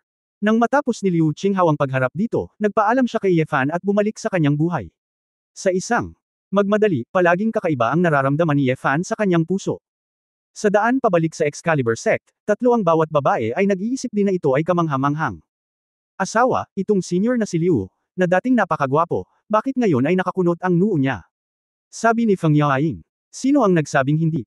Akala ko kapag nagkita ang isang matandang kakilala, hihingi siya sa akin ng isang basong alak para makahabol. Ngunit hindi ko inaasahan na magiging seryoso siya, sabi ni Ye Fan na may pilit ng ngiti. Mukhang malaki ang impluwensya ng City of Innocence kay Senior Liu. Talagang curious ako kung anong klaseng lugar ito, sabi ni Shi Lanyo. Tumanggo si Ye Fan, gusto rin niyang malaman, ngunit iniisip ang mga tao sa Odin Empire, nagpigil pa rin siya. Kung pupunta ka sa lungsod ng kawalang kasalanan, mahirap talagang lumabas, pagkatapos ay maantala ang malaking kaganapan. Bumalik sa Divine Sword Sect, nabawi ang alaala ni Shi Lanyo, na nagpasaya sa lahat ng mga babae. Maging si Chu Yunyao ay bihirang magpakita ng time ng ngiti sa kanyang mukha, at ang bato sa kanyang puso ay nahulog ng mahabang panahon. Ang lahat ng mga batang babae ay nagsimulang maghanda ng paisa-isa, at sila ay malapit nang umalis para sa Odin Empire. Sa kalagitnaan ng gabi, gumamit si Ye Fan ng dahilan para harapin ang isang bagay, at pumuntang mag-isa sa isang tahimik na maliit na villa na may napakalawak na kalangitan. Sa isang lakeside pavilion na may light ghost dancing, pagkatapos ng matinding laban ni Ye Fan at Candlelight, nakahiga sa tabi niya ang Candlelight na may kontentong ekspresyon sa kanyang mukha. "Guro, ang sitwasyon ng Saint Lady Lan Yaoer ay naimbestigahan na. Talagang hindi siya pinalaki ng ninuno ni Kuchen." Mahinang sabi ni Zhu Guang. Ngumiti si Ye Fan, "Nagising ko na ang kanyang alaala, huli na ang iyong balita." Nang marinig ito ng Candlelight, agad siyang umupo at lumuhod, walang silbi ang mga alipin, hindi nila tinulungan ang amo. Okay, pumunta ako sa iyo ngayon para hilingin na alagaan mo ako ng palihim pagkatapos kong umalis sa Divine Sword Sect. Ito ay higit sa lahat ilang mga alagad, lihim mo akong ginagabayan. Itinuro ko sa kanila ang mga partikular na pamamaraan ng paglilinang, ngunit hindi ako malayang mga siwa. Hindi pa rin plano ni Ye Fan na ay relax ang pagbuo ng Divine Sword Sect, ang krisis ng masamang espiritu ay isang krisis, ngunit kailangan pa ring isaalang-alang ang hinaharap. Ang Divine Sword Sect ay ang kanyang pundasyon sa Heavenly Paradise. Yes, Master. Tumanggo si Candlelight. Sumimangot si Ye Fan at itinuro ang maidservant na tahimik na nakatayo sa labas ng pavilion, si Bikung Chan iyon. Tumayo na ang babaeng iyon. Hiniling mo sa kanya na manood. Baka nanunood siya. Nakaramdam ng kaunting baluktot si Ye Fan ngayon. Napangiti ng kaakit-akit ang Candlelight, gusto ba ng Master na pumasok siya at maglingkod? Maraming mga kasanayan na hindi ko pa natutunan, ngunit halos hindi ko ito matikman. Mabilis na ikinaway ni Ye Fan ang kanyang kamay, hindi siya nang ahas na magtagal, may mga babae pa ring naghihintay sa bahay. Hindi, malapit na akong umalis. Nang makitang aalis na si Ye Fan, kumurap ang Candlelight, at pagkatapos ay nagtanong na may kalahating ngiti, "Guro, malinaw ang hangin. Ano ang gagawin ng Master?" Kabanata 2417 namatay sa digmaan. Ano ang mali sa Creator Feng? Nagtataka si Ye Fan. Bago siya umalis sa Dasheng, naisip niya ang tungkol kay Feng Qinglan, ngunit walang tiyak na relasyon sa pagitan nila. Sinabi rin niya kay Feng Qinglan na maaari siyang maging responsable para sa kanya, ngunit si Feng Qinglan ay tila napakadiin. Ayaw ni Ye Fan na puwersahang kunin si Feng Qinglan sa tabi niya. Dahil hindi niya nakitang hinahanap siya ni Feng Qinglan noong aalis siya, sumuko na lang siya. Bilang karagdagan, si Ye Fan ay may maraming bagay na dapat gawin, ngunit wala siyang oras na makipag-usap kay Feng Qinglan. Sinuportahan ni Su Wang si Wu Zhenzi, at gustong kunin ang planong ito para kontrolin ang Demon God Kingdom. Medyo mahirap lang. Ang tatlong hukbo ng Demon God Kingdom, si Demon, Lu Wang, at Tian Yao, ay hindi mga tanga. Siya ay sumuko kay Ying Zhenhai, ang patriarch ng Chongqi clan, at ginawa siyang bagong hari.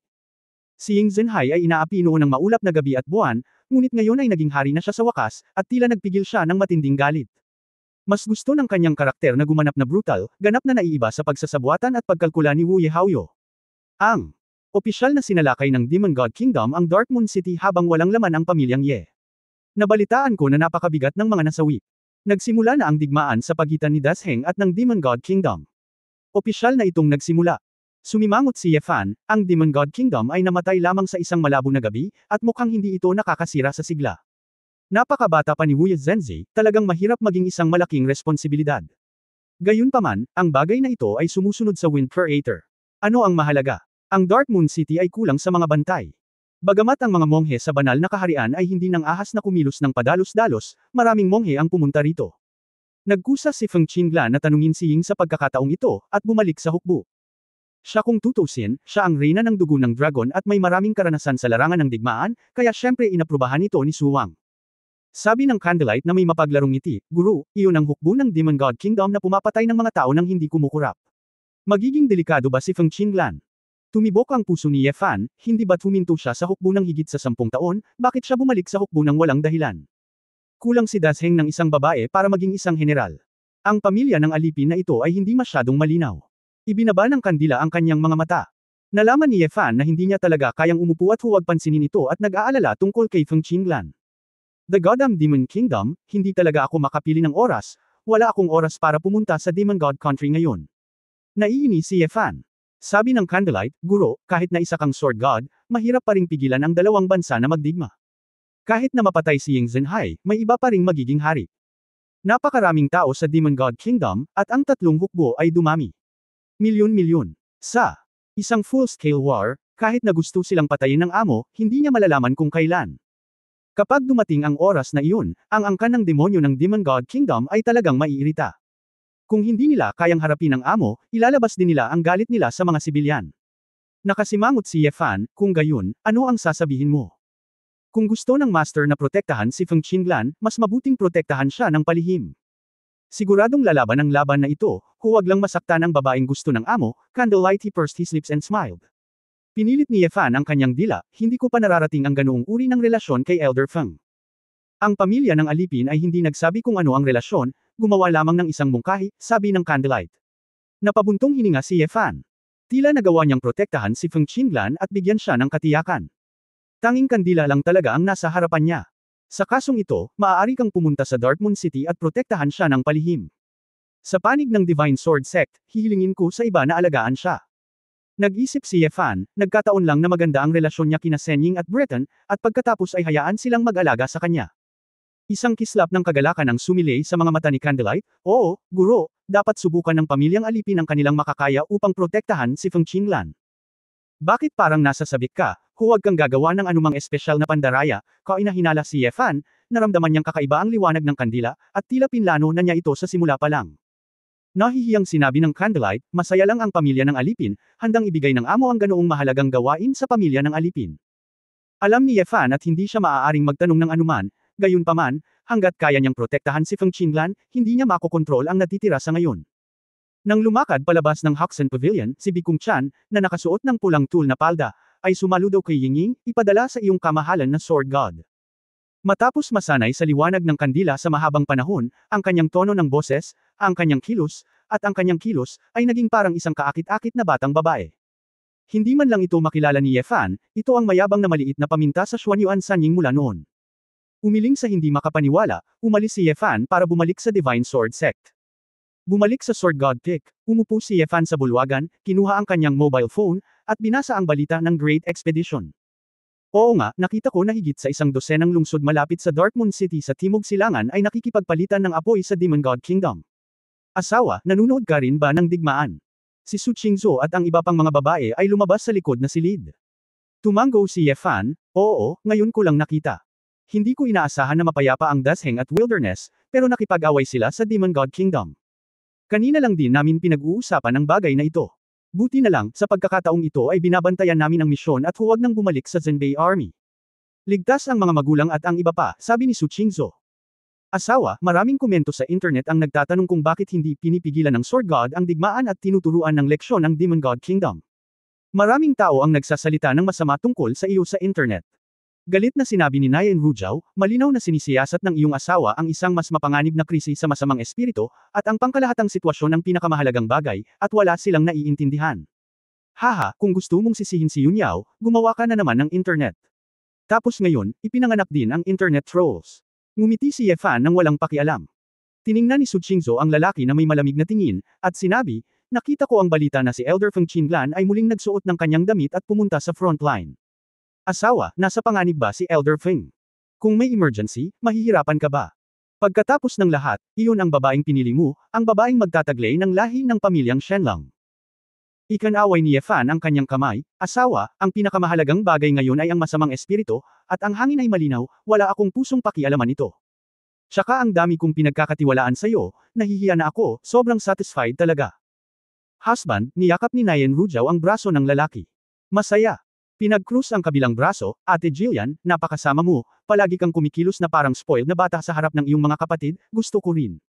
Ngumiti si Ye Fan at sinabi sa mga babaeng katabi niya. Paano kung lumapit tayo at magkayakap? Binigyan siya ni Ning Zimo at ng iba pang mga babae ng isang blangkong tingin. Ang magagandang mata ni Su Qingzhou ay kumislap, nagpahayag ng isang bakas ng panghihinayang, at sinabi, asawa. Sa totoo lang, ginamit ko ang Tianyan arithmetic kahapon upang kalkulahin na si Elder Feng ay sasabak sa larong ito. Namatay sa digmaan. Ano? Ye Fan. Biglang tumayo, nanlaki ang kanyang mga mata, at parehong natakot sina Nayan Rujao at Shilanyo. Paano ito posible? Magpapadala ako ng kandila para protektahan siya. Sa kalagitnaan, napagtanto ni Ye Fan na may mali. Oo nga, tumingin sa kanya si Su Qingzhou na may mapaglarong tingin, oh. Kaya nag-ayos ka na. Niyakap ni Ling Yue at Shu Lingshan ang isa't isa. Humajijik, at tumawa si Wu Yesho kaya sinipa niya ang kanyang mga paa sa sofa. Asawa, huwag kang magsinungaling sa amin sa hinaharap. Maaari mo kaming lokohin, ngunit hindi mo maaaring lokohin si Pangulong Su, tinakpan ni Feng Yaoying ang kanyang bibig at ngumiti. Napangiti si Ye Fan. Hinawakan niya ang likod ng kanyang ulo at itinuro si Su Qingzhou, asawa, ikaw talaga. Laging nakikipaglaro sa akin, haha. Haha. Si Feng Qinglan ay isang mabuting babae, ngunit wala siya sa atin. Angkop ito. Pagkatapos magsalita ni Su Qingzhou, tumalikod siya at umalis. Nang inag si Ye Fan sa kanyang puso, asawa. Ikaw. Ang Divine Sword Sect ay maraming bagay na dapat ayusin, pupunta ako sa pag-aaral. Hindi lumingon si Su Qingzhou. Ngumuso si Ye Fan at hindi napigilan ang pag-ungol sa kanyang puso, at hindi niya alam kung kailan online ang prinsesa. Sa susunod na 2 araw, ipinaliwanag ni Ye Fan, San Shenghabi Moting at Yao Weixian ng ilang mga bagay, at nagbigay din ng ilang magarbong bagay. Disipulo, nagbigay ako ng ilang mga balangkas sa pagsasanay. Siyempre, si Shilanyu, na nanembalik ang kanyang alaala, ay hindi siya pinabayaan, at hindi magiging walang ginagawa kahit isang sandali sa gabi. Pagkatapos ng 2 araw na pahinga, kinuha ni Ye Fan ang mga babaeng nakahanda at umalis para sa Odin Empire. Kabanata 2418 Shenting. Upang magmadali, hiniling ni Ye Fan ang mga babae na manatili sa ring at mabilis na tumakbo. Gayunpaman, kahit nasa bilis ni Ye Fan, aabutin ng maraming araw bago makarating sa Odin Empire. Sa gitna ng Imperyong Odin at ang 36 na kuweba ng paraiso, mayroon ding malalaking disyerto at kagubatan. Ang komplikadong lupain ay puno ng mga panganib. Ang ganoong katagal na distansya ay gumagawa din ng komunikasyon sa pagitan ng Odin Empire at ng Heavenly Paradise, pabayaan ang malayong ekspedisyon. Ang pakikipagkalakalan sa pagitan ng Odin at Dasheng ay magagawa lamang sa pamamagitan ng paglipad ng trail, na halos isang panaginip mula sa lupa. Hindi ito ang unang pagkakataon na naramdaman ni Ye Fan ang kalawakan ng Great Wilderness, ngunit sa tuwing nakikita niya ang napakalaking lugar na hindi maabot ng mga tao, mamamangha pa rin siya. Tulad ng sinabi ni Chu Yunyao, sa katunayan, ang mga prehistoric na bato na natupok ng mga tao sa mundong ito ay maliit na bahagi lamang. Ang mga tunay na Panginoon ng sinaunang panahong mundo ay ang mga kakaibang halimaw. Gayunpaman, karamihan sa mga halimaw na ito ay lumalaban ng mag-isa, at wala silang kamalayan ng pambansa o etniko. Kaya naman, sa harap ng masasamang espiritu at paglamon sa magulong kawalan, maging ang matatalinong halimaw ay hindi magkakaisa upang labanan ang krisis. Pagkalipas ng ilang araw, sa wakas ay nakapasok na si Ye Fan sa Odin Empire. Nagsimulang lumitaw ang mga nayon at lungsod. Ang estilo ng arkitektura ng Odin Empire at ang paraan ng pananamit ng mga tao ay halos katulad ng sinaunang Europa sa impresyon ni Ye Fan. Dahil lamang sa pagkakaroon ng sibilisasyon sa paglilinang at ang mga impluwensyang pangkultura mula sa mga dakilang ekspedisyon at pinagpalang lupain, mayroon ding ilang magkakaibang kultura. Ayon sa plano, unang darating si Yefan sa korte ng Diyos sa pangunahing lugar ng Katimugang Odin. Una sa lahat, malapit lang ang distansya, at pangalawa, gusto din ni Yefan na makilala muna si Aer. Bilang isang banal na hukuman na may parehong katayuan sa Odin Royal Family, ito ay katumbas ng isang barbaric na templo. Mula nang pumasok sa kaharian ng Odin, makikita mo na ang isang malaking bilang ng mga gintong tuktok na tore, na lahat ay ang mga tore ng mga Diyos na nakakalat sa bawat lungsod. Sa wakas ay naunawaan ni Yefan kung bakit ginawang tore ng Sorcerer King na si Philips ang kanyang tirahan sa Paradise, na tila nauugnay sa kanyang pagiging isang orakulo. Nang pumasok siya sa kaharian ng God Court, hindi maiwasan ni Yefan na magulat. Kung titingnan ito mula sa malayo, mayroon talagang isang maputlang gininto ang kalasag na puno ng sagradong enerhiya, na sumasakop sa buong lungsod. Ang mga puting pader ng lungsod ay 50 o 60 metro ang taas. Sa paligid nito, libu-libong mga gusali ang pawang mga spears at tower na may iba't ibang taas. Ang punto ay ang karamihan sa mga tore na ito ay ginto. Lubhang maluho. Sa pinakagitna, ang isang matayog na gininto ang tore na napapaligiran ng higit sa 100 ng mga haligi ng gintong patio ay marilag. Dapat kong sabihin na ito ang unang pagkakataon na nakita ni Yefan ang isang kahangahangang lungsod, na maraming beses na mas mataas kaysa sa Wilderness Temple. Ang hukuman na ito ay sapat na mayaman, sabi ni Yefan na may damdamin. Lumabas na si Feng Yaoying sa ring para manguna sa oras na ito. Lumingon siya at ngumiti at sinabi, "Asawa, dapat mong malaman na ang Divine Offering, na kinokolekta ng Divine Court taon-taon sa iba't ibang bahagi ng Odin ay halos kalahati ng kita sa buwis ng imperyo. Ang Divine Court ay hindi kailangan mong gumastos ng pera para itayo ang Odin Empire, kailangan mo lang maging responsable sa mga tore sa iba't ibang lugar, syempre may pera ka. Masisiyahan si Aer, ang pagiging isang prinsesa sa lupa, at ang pagiging isang orakulo pagdating mo sa prehistoric times." Napabuntong hininga si Yefan, ano ang pakiramdam na napakahirap ikumpara kay Aer. Iyon ay dahil natalo ni Aer ang iba pang mga backup, at ito ang posisyon na kanyang ipinaglaban, sabi ni Feng Yaoying. May naalala si Yefan, nga pala, Baby Yingying, ano ang iyong partikular na posisyon sa hukuman ng Diyos? Namula si Feng Yaoying, malayo ako kay Aer, pero ang katulong niya, na ang tungkulin ay maglingkod sa orakulo. Pero, syempre, hindi ako pinagsisilbihan ni El. Karaniwan akong nasa medical center, gamit ang mga healing spells na natutunan ko mula sa Divine Court para tulungan ang mga pasyenteng nagpapagamot. Pupunta rin siya sa academy para magturo ng ilang spells sa ilang bagong dating na mage apprentice. At mayroon akong isang punong katulong sa ibabaw ko, at siya ay karaniwang sumusunod. Alam lang ni Yefan na si Feng Yaoying ay nag-aaral ng mga auxiliary spells sa court, ngunit ito ay naaayon din sa karakter ng isang babae, at gusto niya itong lumaban at pumatay, ito ay talagang hindi masyadong disente. Pagkatapos mag-usap, bumagsak ang dalawa sa lupa, at nasa harapan nila ang matayog na Golden City Gate. Ang mga spear guard na nakasuot ng silver gray na armor ay mahigpit na kinokontrol ang mga taong lumalabas at pumasok. Ito ay ipinagbabawal na lumipad ng direkta sa kalangitan sa itaas ng korte. Dapat tanggapin ang inspeksyon sa seguridad. Bamulong si Feng Yaoying, ang hukuman ng Diyos ay pangunahing nahahati sa tatlong puwersa, ang orakulo ay ang pinuno, ang espiritual na pinuno, at nagpapalaganap ng kalooban ng mga Diyos.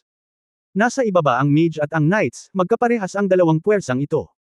Ang pinuno ng pangkat ng salamangkero ay ang pinakamataas na salamangkero. Ang salamangkero ay nagsasaliksik at nagpapalaganap ng mahika ng banal na hukuman, at nagbabantay sa banal na hukuman sa lahat ng oras. Ang mga kabalyero ay pinamumunuan ng 30 kabalyero, na responsable para sa pamana ng mga kasanayan sa labanan ng banal na hukuman. Sa panahon ng digmaan, sila ang pangunahing kapangyarihang panlaban. Ang mga bantay na ito ay pawang mula sa 3 kabalyero, at sila ang may pananagutan para sa kapayapaan at kaayusan sa lungsod, at ang kanilang kamag-anak na lakas sa pakikipaglaban ay ang pinakamahina. Ang kanilang Knight Commander, si Pierre, ay ang pinakabatang Knight Commander, at bago. Sa kalagitnaan, tila nahihirapang sabihin si Feng Yaoying, at ibinuka ang kanyang mga labi. May narinig si Yefan na espesyal, ano pa ang ginawa mo noon? Wala, yumuko si Feng Yaoying. Baka ba nabuli ka ng lalaking iyon? Papatayin ko siya. Napakunot ang noo ni Yefan. Hindi. Nagmamadaling ipinaliwanag ni Feng Yaoying, hinabol niya ako noon, ngunit tumanggi ako. Ang natitira ay talagang wala. Sobrang lapit ko kay Aer, paanong may nambo-bully sa akin? Bagamat 100% nagtiwala si Yefan sa mga babae, hindi pa rin siya komportable nang maisip niya ang isang lalaki na naglakas loob na habulin si Feng Yaoying. Habang sila ay nag-uusap, ang dalawang gwardya sa pintuan ay maliwanag nang makita nila si Feng Yaoying. Miss Feng, bumalik ka na ba? Si Lord Pierre ay nasobrahan sa pagkain kamakailan, ngunit lagi kanyang nami-miss. Naiintindihan ni Yefan ang wika ni Odin, at hindi niya maiwasang tumingin sa babaeng katabi niya nang may panlulumong mga mata. Di ba sabi mo dati, ganito pa rin ngayon? Namula si Feng Yaoying at sinabi sa makalupang wika, asawa, huwag kang magalit, na si Pierre ay hindi nasusuklian, hindi ko mapigilan. Miss Feng, ito ay tanong ng isang gwardya. Oh, ito ay isang matandang kaibigan ni Lord Oracle, at isa ring VIP. Ibabalik ko siya, sabi ni Feng Yaoying. Natural na alam ni Odin ang tungkol sa pangalan ng Sword God, kaya kung bigla itong lumitaw, tiyak na magdudulot ito ng kaguluhan. Ayaw ni Yefan na maging masyadong magulo, kaya ayaw niyang sabihin sa kanila kung sino siya sa malaking paraan. Nang marinig ng mga gwardya na inimbitahan sila ng Oracle, mabilis silang bumitaw. Gayunpaman, hindi nagtagal pagkatapos na pumasok ang dalawa sa lungsod, isang gwardya ang kaagad na nagsabi sa mga tao sa paligid niya, pumunta at sabihin kay Sir Pierre na si Miss Feng ay bumalik kasama ang isang kakaibang tao. Sina Yefan at Feng Yaoying, natural na hindi inaasahan na sa sandaling pumasok sila, may nagpunta upang magbigay ng balita. Naglalakad sa estilong European at magandang abenida ng God's Court, naramdaman ni Yefan na naglakbay siya sa isang kakaibang bansa. Gayunpaman, sa Divine Court, medyo naantig din si Yefan ng malaking bilang ng pamimilit ng Duotian at Holy Realm. Maraming mga banal na lugar. Tila ang digmaan sa masasamang espiritu ay talagang nagpabilis ng pag-unlad ng mga monghe dito. Napabuntong hininga si Yefan na may damdamin. Tumango si Feng Yaoying, oo, maraming tao dito ang napunta sa larangan ng digmaan. Kung pupunta ka sa front line, mararamdaman mo ang kapangyarihan ng kaguluhan sa hangin. Habang siya ay nagsasalita, isang grupo ng mga kabalyero, na nakasakay sa isang puting kabayong pandigma na may isang sungay, ay dumating sa kanilang harapan, dahilan upang lahat ng nasa pasilyo ay umatras. Kabanata 2419 na Knight Commander. Ang kabalyero sa ulo ay nakasuot ng silver gray na heavy armor. Ang ginintoang pattern sa armor ay malinaw na naiiba sa iba pang mga kabalyero. Ito ay meticulously inukit at lubhang napakarilag. Siya ay may kulot na blonde na buhok, asul-berde na mga mata, at isang gwapo, puting mukha, tulad ng isang prinsipe mula sa isang fairy tale. Sa sandaling makita ng kabalyero si Feng Yaoying, ang kanyang kagalakan ay hindi masabi. Pagkatapos nagmamadaling bumaba, tumakbo ang kabalyero sa babae, Miss Yaoying. Ikaw, bumalik ka, saan ka nagpunta nitong mga araw? Ikaw ba? Alam mo ba kung gaano ako nag-aalala sa'yo? Sinulyapan niya si Yefan na nasa tabi niya na may masamang mukha, at pinilit na ngumiti. Knight Commander Pierre, nag-imbita ako ng ilang kaibigan na pumunta sa utos ni Lord Daisylay. Dahil sa pakikipag-ugnayan kay Yefan na pumunta sa Odin, napagpasyahan ng lihim pagkatapos ng konsultasyon sa pagitan ni Ayer at Azazel at iba pa, at hindi sinabi sa publiko sa ibang tao sa Odin Empire. Bilang karagdagan, ayaw ni Yefan na masyadong maingay, kaya ayaw ni Feng Yaoying na magsalita ng masyadong malinaw. Bukod dito, hinaharangan pa rin ng Odin Empire ang balita ng masasamang espiritu, na nauugnay sa isyu ng tiwala sa loob ng Odin. Isang kaibigan ni Lord Oracle. Pagkatapos ay sumulyap si Pierre kay Yefan nang may pagtataka, at nalaman niyang wala siyang nakitang cultivation, kaya hindi niya maiwasang mapasimangot. Kaagad, gumuhit si Pierre ng magic rune sa harap ng kanyang mga mata, at dalawang gintong ilaw ang nakalimbag sa kanyang mga mag-aaral. Hindi nagtagal, may bakas ng hindi pagsang-ayon sa mga mata ni Pierre na kumikislap sa mga rune. Ang kaharian ng paghubog ng espiritu. Panginoon. Pambihira talaga ang Oracle, pwedeng kaibigan ang ganyang tao, siguro nostalgic ito, napabuntong hininga si Pierre. Hindi alintana ni Yefan na sabihin iyon, ang mas na-curious niya ay ang spell na ginawa ni Pierre. Tila lumakas ang kanyang paningin, at nakita niya ang bahagi ng nakatagong lakas ng Hidden Dragon Art. Miss Yaoying, ito ay hindi ligtas sa lahat ng dako sa Odin Empire. Kung gusto mong lumabas sa hinaharap, maaari mo akong tawagan. Hanggat wala akong misyon, karangalan kong maging kabalyero mo at protektahan ang iyong kaligtasan, buong pagmamahal at sinseridad na sabi ni Pierre. Awkward na ngumiti si Feng Yaoying at sinabing, Knight Commander Pierre, salamat sa iyong kabutihan, ngunit mayroon na akong manliligaw, hindi mo na kailangang tretuhin ako ng ganito. Napabuntong hininga si Pierre, Miss Yaoying, ganyan ka na naman magsalita. Sa loob ng maraming taon, sinasabi mo na may manliligaw ka, pero nasaan ang tao? Alam ko, pakiramdam mo ay magkaiba ang ating pagkakakilanlan, tutal ako ay ikaw ay isang sikat na maharlika na ipinanganak sa hukuman ng Diyos, at ikaw ay isang sumisikat na karaniwang tao. Gayunpaman, hindi ko iniisip ang gayong agwat sa pagkakakilanlan. Ang pag-ibig sa pagitan natin ay tatawid sa agwat sa pagitan ng mga klase at magiging isang kwentong naipasa sa mga nakalipas na panahon. Talagang hindi sumang-ayon si Feng Yaoying. Maglakas loob na hayaan ang taong ito na magpatuloy, mabilis niyang inabot at hinawakan ang braso ni Yefan. Captain Pierre. Si Yefan ang aking manliligaw. Nagkita tayong muli. Ano? Muling tumawa si Pierre pagkaraan ng ilang sandali ng pagkabigla. Miss Yaoying, siya ay nasa kaharian lamang na humuhubog sa espiritu, kung ito ay iyong kasintahan, maaari rin ba siyang pumailanglang sa kaharian ng hugis espiritu? Magsinungaling ka man at gusto mong hadlangan ang pag-ibig ko, hindi ka dapat gumamit ng ganyang kapintasang kasinungalingan. Siya talaga. Muling inulit ni Feng Yaoying. Sinabi ni Pierre na may dalamhati, Miss Yaoying, sa tingin mo ba maniniwala ako dito? Siya ay isang tao lamang sa kaharian ng Espiritu Sculptang, at ang kanyang hitsura ay hindi kapansin-pansin, paano siya magiging karapat-dapat para sa iyo tulad ng isang maliwanag na bituin? Kumunot ang noo ni Feng Yaoying, Pi Knight Commander L, mangyaring huwag mong sabihin iyon tungkol sa aking kasintahan. Malakas na sinabi ni Pierre, hindi. Hindi siya. Miss Yaoying, hindi mo ako malinlang. Medyo hindi nakatiis si Ye Fan, ngunit naiintindihan nitong si Pierre ang hinahabol ni Feng Yaoying. Kung tutusin, laging may manliligaw ang mga magagandang babae. Bukod pa rito, walang masyadong ginawa si Pierre, kaya tiniis ito ni Ye Fan. Gayunpaman, ang taong ito ay tila matigas ang ulo, at hindi siya naniniwala kapag sinabi niya ito sa kanya. Di ba, buksan mo lang ang iyong mga mata at tingnan mo ang iyong sarili.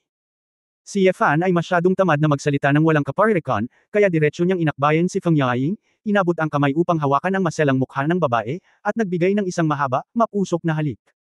Well, mahinang ungol ni Feng Yaoying. Bagamat medyo nahihiya siyang humulik sa kalye ng ganito, hindi niya magawang tanggihan ang lalaki.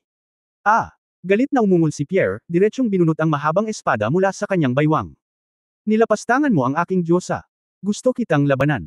Ang isang adjutant sa gilid ay agad na yamakap kay Pierre at malakas na punang hinaan ng loob, Master Pierre. Hindi. Siya ay kaibigan ng Oracle. Ang pagpatay sa kanya ay magagalit sa Oracle Lord. Nang marinig ang Oracle, sinaksak ni Pierre ang mahabang espada pabalik sa scabbard na parang nagbubuhos ng malamig na tubig. Kalmado si Ye Fan, at pagkatapos halikan si Feng Yaoying, hinawakan niya ang kamay ng babae at sinabing, Ying, tara na. Oh, okay. Humingi ng tawad si Feng Yaoying kay Pierre at lumakad kasama si Ye Fan. Namula si Pierre, puno ng sakit, nakatingin sa likod ni Ye Fan na may selos sa kanyang mga mata. Hinawakan ni Ye Fan ang kamay ng babae at sinabing habang naglalakad, mukhang napakataas pa rin ng prestihiyo ni Ayer. Hindi naglakas loob ang lalaking iyon na hawakan ako nang marinig niya si Ayer. Akala niya ay papatayin niya ito sa unang pagdating niya. Asawa, sa katunayan, ang Pierre ay isa ring simpleng maharlika. Wala siyang masamang intensyon, kaya huwag kang magalit sa kanya, sabi ni Feng Yaoying. Sumimangot si Ye Fan at nagkunwaring galit, bakit, nagsusumamo ka para sa kanya? Interesado ka ba talaga sa kanya? Ay, anong kalokohan ang pinagsasabi mo? Kung gusto mo talagang gawin ito, hihintayin kita ng ilang dekada. Ikaw ang una at nag-iisang lalaki ko, emosyonal na sabi ni Feng Yaoying. Hindi naman masyadong masama, nakangiting pagmamalaki ni Ye Fan. Masayang bamulong si Feng Yaoying, gayunpaman, may mga manliligaw, sa katunayan, mayroon ding ang kalamangan ay nakikita kong kinakain ng aking asawa ang aking selos. Ito ay nagpapatunay na ang aking asawa ay nagmamalasakit pa rin sa akin. Si Ye Fan ay tumingin sa babaeng walang imek, gustong sampilan siya sa kalye, anong klaseng pag-iisip? Siya nga pala, hinahabol ako ni Pierre, pero hindi ito kasing galing ni Knight Commander Hogel ng First Knights, hinahabol si Ayer. Hinabol ng mabangis. Ang Knight Commander na si Hogel ay nagmungkahi ng kasal bago si Ayer ay naging isang orakulo, ngunit tinanggihan ni Ayer, na nagpahiya sa kanya sa publiko. Gayunpaman, sa halip na magtanim ng sama ng loob, nagpatuloy si Knight Commander Hogel. Sa nakalipas na 3 taon, sa tuwing humaharap si Ayer sa mga masasamang espiritu, ginawa ni Knight Commander Hogel ang kanyang makakaya upang protektahan siya, at ilang beses siyang nasugatan sa kadahilanang ito. Ang lahat ng mga Diyos at maging ang lahat ng Odin ay humahanga sa pagkahibang ni Knight Commander Hogel. Iniisip ng lahat na kung pakakasalan ni Ayer si Knight Commander Hogel, ito ay magiging isang masayang kasal, sabi ni Feng Yaoying.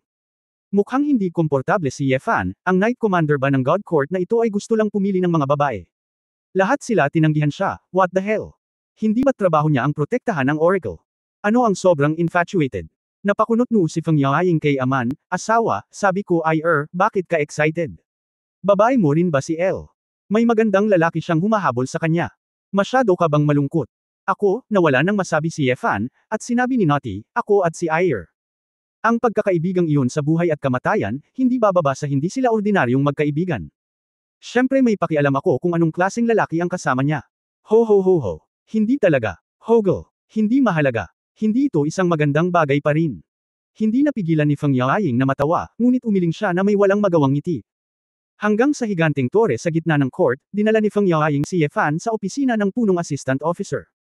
Nagtatrabaho sa loob ang isang babaeng nakasuot ng fur-collar trench coat na may malamig na ekspresyon at matayog na sombrero ng klero. Lord Juvia, bati ni Feng Yaoying. Tumangala si Juvia at tumingin sa kanilang dalawa, Yaoying, bumalik ka na, ito ang taong gustong makita ng Oracle Lord. Kabanata 2420 itaas ang iyong kamay. Oo, nandyan ba ang orakulo? Si Feng Yaoying ay napakagalang din sa kanyang mga nakatataas. Sanay na siyang magtrabaho sa court na parang nagtatrabaho sa kumpanya noon. Umiling si Juvia, pagkatapos ay nagpatuloy na tumingin kay Ye Fan saglit na may masusing mata. Anong pangalan mo? Malamig na tanong ni Juvia. Bagamat mukhang malayo ang babaeng ito, walang pakialam si Ye Fan. Kung tutuusin, mataas ang posisyon ng awtoridad ni IR, at itong si Juvia, bilang Chief Assistant Officer, ay dapat medyo bongga. Ye Fan, nakangiting sabi ni Ye Fan. Iniisip ni Juvia ang pangalan, na parabang narinig niya ito sa kung saan, ngunit hindi niya ito maalala ng sabay-sabay. Tinatamad siyang mag-isip tungkol dito, dahil medyo ordinaryo ang hitsura ni Ye Fan, at kung ito ay isang partikular na mahalagang tao, dapat ay matagal na niyang alam ang tungkol dito. Ang Odin Empire ay hindi ligtas ngayon. Ikaw ay nasa korte ng Diyos, huwag lumabas at maglakad-lakad, o kung may mangyari, hindi ko maipaliwanag sa Oracle. Yaoying, ibaba mo siya at maghanap ng guest room para makapagpahinga. Zuzubea daw. Nagtanong si Feng Yaoying, Lord Juvia, saan napunta ang Oracle? 7 araw na ang nakalipas, nagkaroon ng alon ng masasamang espiritu sa hilagang kanluran ng Dong Province. Pinangunahan ng Oracle ang isang pangkat ng mga salamangkero at Knight Commander Hogel. Pinuntahan ko ito. Kung magiging maayos ang lahat, dapat ay bumalik ako kaagad. Kung may partikular na bagay, maghihintay ako hanggang sa bumalik si Lord Oracle. Nanghihinayang tumango si Feng Yaoying, at sinundan si Ye Fan palabas ng opisina. Asawa, mukhang kailangan nating maghintay, ngunit ayon sa nakaraang karanasan, dapat tayong bumalik kaagad, sabi ni Feng Yaoying. Bakit hindi na lang ako lumipad para hanapin si Air? Medyo naiinip si Ye Fan. Column, malaking probinsya ang Dunk, saan mo hahanapin, baka makapasa ka at bumalik sila. Sinabi ni Feng Yaoying, anyway, hindi ako nagmamadali sa isang araw o dalawa, ipapakita ko sa inyo ang lahat sa Divine Court. Bagamat may panganib ng masasamang espiritu, ang Divine Court ay medyo ligtas, at sa pangkalahatan ay walang pinsala dito. At hindi ba sinabi ni Yun Yao na kailangan niyang magtayo ng kuta sa lokal, para makapag-assume siya ng isang perpektong network para makagawa siya ng teleportation device? Pinag-isipan ito ni Ye Fan. Ilang sandali, at tumagal ng kaunting oras upang matuto ng higit patungkol sa Odin Empire, kaya pumayag siya. Pagkarating sa isang maselang at malinis na guest room ay lumabas din ang mga babaeng nasa ring. Wow, makakalabas na rin ako sa wakas at makakahinga, nakakatamad magstay palagi sa ring. Iniunat ni Xiao Ziner ang bewang niya. Ying-Ying, mukhang gusto ka talaga ng gwapong blonde-white na iyon. Kung iisipin mo, pagpapalain ka ng mga kapatid. Nagmamadaling sabi ni Ning Zimo. Namula si Feng Yaoying, Zimo, nagbibiro ka. Si Pierre ay matigas ang ulo, at walang kabuluhan. Daan-daang beses ko na itong tinanggihan. Si Ye Fan ay abala din at sinabi ng may tuwid na mukha, ang paglalaro ay paglalaro, paggawa ng mga kaguluhan, ang ganitong uri ng biro ay hindi maaaring paglaruan. Mag-ingat sa batas ng aking pamilya. Kailan nagkaroon ng batas sa pamilya ang ating pamilya? Si Shilanyo ay tumingin kay Su Qingzhou na nagtataka, Sister Qingzhou, mayroon ka bang batas sa pamilya? Ginawa ito habang wala ako. Umiling si Su Qingzhou, wala akong narinig tungkol dito. Ayan na. Kailangang may batas ng pamilya na itinakda ni Sister Qingzhou. Damot, pinahihintulutan kang magpaligoy-ligoy ng mga bulaklak, at gaano karaming tao ang hindi mo pinapayagang habulin ni Sister Yaoying. Sa totoo lang, Kuya Ye Fan, gusto mo bang patayin ang kabalyerong iyon sa kalye? Nakangiting sabi ni Wu Yekang. Si Ye Fan ay medyo nagkasala, ngunit siya ay talagang nagkaroon ng kislap ng nakamamatay na pag-iisip. Gayunpaman, pagkatapos ng isang makatwirang obserbasyon, nalaman niya na si Pierre ay hindi malisyoso, purong pag-ibig lamang, at naramdaman din niya na hindi na kailangang maging labis. Ako ba ang bulgar na lalaki na iyon? Ang panloob na alindog, na pinalabas, ay natural na makaakit ng atensyon ng mga babae. Isipin mo, sino sa inyo ang sumusunod sa akin matapos akong makitang lumaban at pumatay? Hindi ba't lahat sila ay naaakit sa aking panloob na pagkatao? May kumpiyansa na sabi ni Ye Fan na may masamang tingin sa kanyang mukha. Itinaas ni Wu Yeju ang kanyang kamay, nakita ko na kayong lumaban ng napakahusay mula pa noong bata ako. Itinaas din ni Shilanyo ang kanyang kamay. Ako dapat. Kung hindi, hindi kita bibigyan ng Ling Rhino Gu. Nagtaas din ng mga kamay sina Ning Zimo, Feng Yaoying, Shu Lingshan, at Ling Yue. Humalukip-kap si Chu Yunyao sa kanyang harapan, sumandaw sa dingding, at walang pakialam na sinabi, dahil una mo akong pinatay. Oo. Natahimik si Fan saglit, at nagmamadaling lumingon kay Su. Qingzhou, asawa, hindi ikaw. Sa simula, nagsinungaling ka sa akin na ikaw ay isang tutor, ngunit nang maglaon ay si Lola ang nagpumilit na pakasalan kita, mahinahong sabi ni Su Qingzhou. Ako. Tumingin si Ye Fan kay Nayan na may malungkot na mukha. Rujiao, Jiao. Ikaw lang. Iniyakap ni Nayan Rujiao ang kanyang mga braso sa braso ng lalaki ng may pagkabalisa. Asawa, bagamat naging malamig kang bituin sa una, at ang katawan ng iyong babae ay itinago sa dilim, ngunit sa likod ng babae halika rito dahil talagang gusto ko ang aking asawa. Hindi napigilan ng mga babae ang tumawa, parehong gamulong sina Shilanyo at Wu Yeju sa kama. Jiao, baliw ka talaga. Nakangiting hinampes ni Ling Yue ang mesa. Napakurap si Nayan Rujiao, namumula at sinabing, asawa, may nasabi bang mali ang babae? Mapait na ngumiti si Ye Fan, kalimutan mo na, wala akong pakialam sa iyo, maging masaya ka lang. Pagkatapos, saglit na nagsayawan, nagplano ang mga babae na lumabas para mamasyal. Ang pagsasama ay medyo nakakasilaw, kaya nagpunta sila sa iba't ibang direksyon. Matagal nang magkasama sina Nayan Rujiao, Ning Zimo, Xiao Ziner at Ling Yue sa Red Lotus Sect, at sobrang close na sila ngayon, kaya plano ng 4 na anak na mag-shopping ng damit ng magkasama. Si Su Qingzuo ay may malalim na relasyon kina Feng Yaoying at Shu Lingshan, at nagplanong kilalanin sila sa paligid. Si Shilanyo at Wu Yeju ay may magandang personalidad, kaya plano nilang sumama kay Chu Yunyao para tingnan kung saan sila maaaring maging laboratorio. Maaaring gamitin ng mga batang babae ang kanilang mga mobile phone upang makipag-ugnayan sa kanila sa oras, at hindi sila nag-aalala na mawala at ma-accident. Naisip ni Ye Fan na siya ay magiging isang mabangong pastry, at ang mga babae ay gustong sumama sa kanya, ngunit sa huli, ayaw nilang isama siya. Para sa mga babae, ang pamimili na kasama niya ay parang pasan. Bulong ni Ye Fan sa kanyang puso, nang, gamitin, niya siya, tinawag siyang asawa niya, at kung hindi niya ito kailangan, itatapon siya sa isang tabi. Masyadong realistic ang mga babaeng ito. Wala siyang choice kundi ang maglakad ng tahimik sa kalye na puno ng kakaibang lasa, naglalakad sa paligid na walang patutunguhan. Bumili ako ng isang lata ng sariwang gatas at isang baget, at kumain at uminom si Ye Fan. Pagdating ko sa isang parisukat, nakita ko na ang harapan ay puno ng mga tao, at maraming tao ang nagsisiksikan doon, sumisigaw ng kung ano-ano. Sunugin mo siya hanggang mamatay. Sunugin mo siya hanggang mamatay. Si Ye Fan ay naguguluhan sandali. Naglakad siya papunta sa gilid ng karamihan at nakita niya ang isang grupo ng mga sundalo na Mar-Engel na nakatayo sa mataas na plataporma. At sa isang tumpok ng kahoy na panggatong sa gitna, sa isang kahoy na istaka, ay nakatali ang isang batang babae na balat ng trigo na may dugo at mga galos sa buong katawan. Payat ang dalaga at mukhang 16 o 17 taong gulang. Magulo ang kanyang buhok, at ang kulay ng kanyang buhok ay naging isang pambihirang lavender. Pagtatapos ng kabanatang ito, for more updates, click on the notification bell.